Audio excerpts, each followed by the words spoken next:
Salut, bienvenue dans le site internet tousoccer.com, le seul site qui vous montre le football, le vôtre, et également celui des professionnels, celui que vous voyez un peu plus souvent. Pour la rentrée, oui, rentrée oblige, on a prévu quelque chose de particulier pour vous. On a créé donc une émission qui va s'appeler Direct Rencontre. Direct Rencontre, ça sera tous les 15 jours. Donc on vous proposera de rencontrer une personnalité qui fait le football, qui fait votre football dans le Québec. Ok ?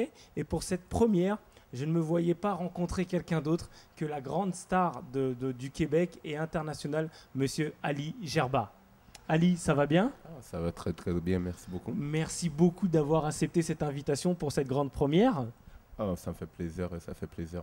Ok, donc avant de commencer un peu l'interview, je vais juste me permettre de prendre un peu tes nouvelles. Alors comment évolue donc cette blessure ? L'opération a bien été, donc je me suis fait opérer du ménisque. Donc ça a bien été, d'ici 2 ou 3 semaines, je devrais être sur pied. Ok, on espère parce que l'équipe a grandement besoin de toi. Donc Ali, je voulais te demander un peu de nous raconter un peu ton parcours footballistique. Tout le monde sait que je suis né au Cameroun, j'ai grandi au Cameroun, je suis venu ici à l'âge de 11 ans.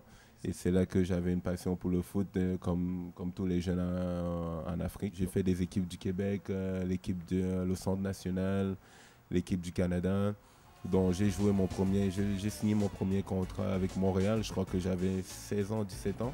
Et après de là, je suis parti en MLS. Qu'est-ce qui t'a poussé lors de ton arrivée ? Parce que oui, comme tu le disais, tu étais un jeune enfant débarquant du Cameroun à choisir, parce qu'ici le sport numéro 1 n'était surtout pas à cette époque-là, le football.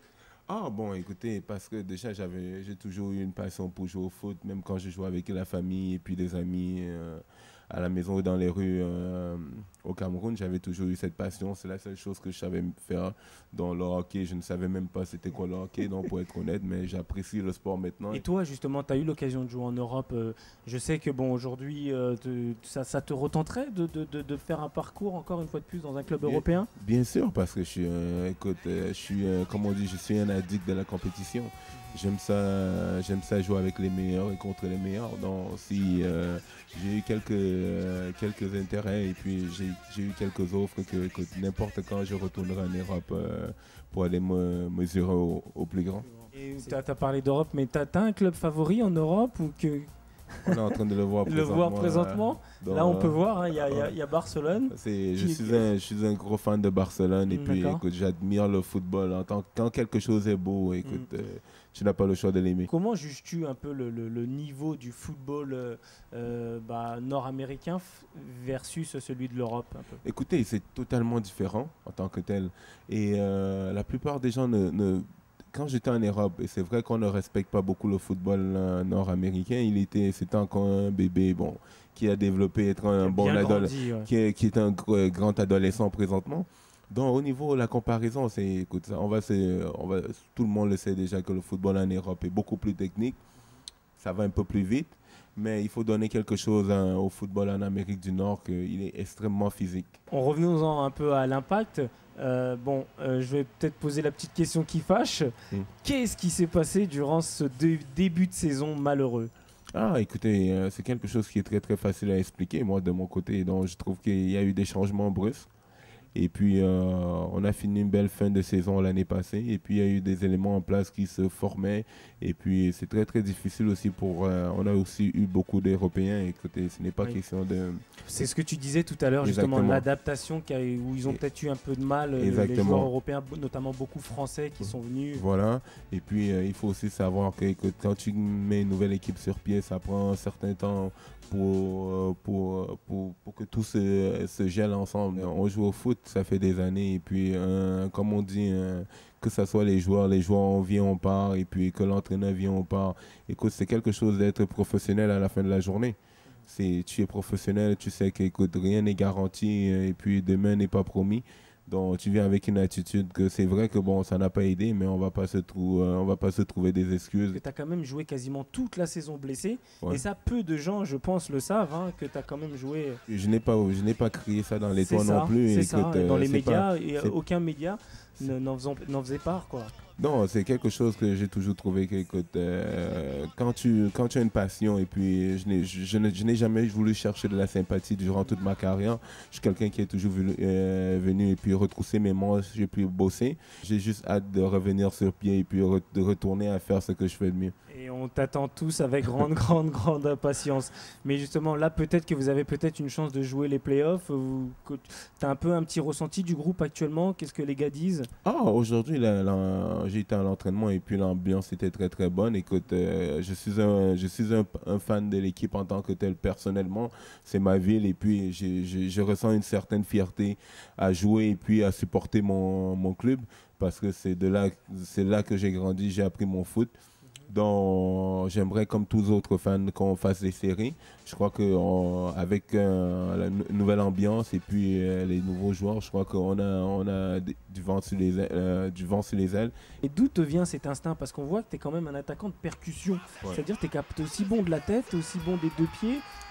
Cette qualité, tu l'as beaucoup travaillé en étant jeune? J'ai toujours eu un talent, écoute, de marqueur parce que c'est très très difficile à croire aujourd'hui parce que j'ai commencé en tant que défenseur. Non, on te croit pas. Personne ne savait, même ceux qui me côtoient à chaque jour. Ouais. Et de temps en temps, quand je tacle, mais il dit, mais tu ne tacles pas comme un attaquant. Généralement, voilà, un attaquant, quand ça tacle, c'est carton jaune. Exactement. Donc, tout le monde me demande ça. C'est là que de temps en temps, je l'ai rafraîchi la mémoire. J'ai commencé en tant que défenseur. J'ai marqué beaucoup de buts. On m'a mis milieu de terrain. On m'a mis à gauche. Et après ça, j'ai un entraîneur brésilien qui m'a changé à droite. Il faut avoir un instinct devant le but que tu ne te poses pas deux questions, parce que quand tu te poses deux questions, d'habitude tu le manques le but. C'est clair, c'est ce qu'on dit souvent, les grands attaquants ne se posent pas de questions. Voilà. Et sont très égoïstes. Wow. Tu es égoïste, toi, devant les buts? Bon, on m'a demandé d'être un peu plus, parce que je suis quelqu'un qui aime, comme j'ai dit, j'aime le beau jeu. Donc peu importe si je fais des passes ou bien si je marque le but en tant que tel, ça me fait toujours plaisir en tant que fan de football et en tant qu'attaquant. Donc on a entendu aujourd'hui un grand champion nous parler un peu de son parcours footballistique. Comme je vous le disais, la toute nouvelle émission, donc Direct Rencontre pour cette rentrée. Ce que je vais vous demander de faire, donc mes amis, on va vous offrir quelque chose à gagner. Ali, qu'est-ce que tu peux nous dire ce que tu nous proposes? Je propose écoutez, une paire de souliers dédicacés par mois que j'ai joué avec et puis que j'ai joué l'année passée avec et puis que je continue encore à jouer avec. Et puis la question, ça serait si quelqu'un peut deviner quand j'ai fait le but le plus rapide de ma carrière. Vous trouvez à quel moment, quel jour, quel match Ali a fait le but le plus rapide de sa carrière? Et vous avez bien entendu, mes amis, vous gagnez une paire de souliers dédicacés, une paire de souliers de soccer, bien entendu, dédicacés par Ali Gerba. C'est pas n'importe quoi. On vous gâte énormément sur tousoccer.com, comme vous pouvez le voir. Moi, Ali, je peux gagner aussi ou je peux participer? Ah non, de toute façon, tu ne savais pas, de toute façon. Bon, malheureusement pour moi, je ne gagnerai pas cette paire de souliers-là. Mais vous, par contre, vous pouvez la gagner. Et je vous invite grandement à nous contacter très rapidement sur le numéro de téléphone qu'il y a donc sur le site tousoccer.com. Et ainsi, vous pourrez gagner donc une paire de chaussures dédicacées par Ali Gerba. Voilà. Quant à nous, on va se quitter. Ali, merci beaucoup d'avoir accepté. Ça m'a fait plaisir. Ok, on va se quitter et je vais vous dire, mes amis, à très bientôt sur votre site internet tousoccer.com pour une nouvelle interview d'une nouvelle personnalité qui fait le football au Québec. Merci beaucoup, à très bientôt. Au revoir.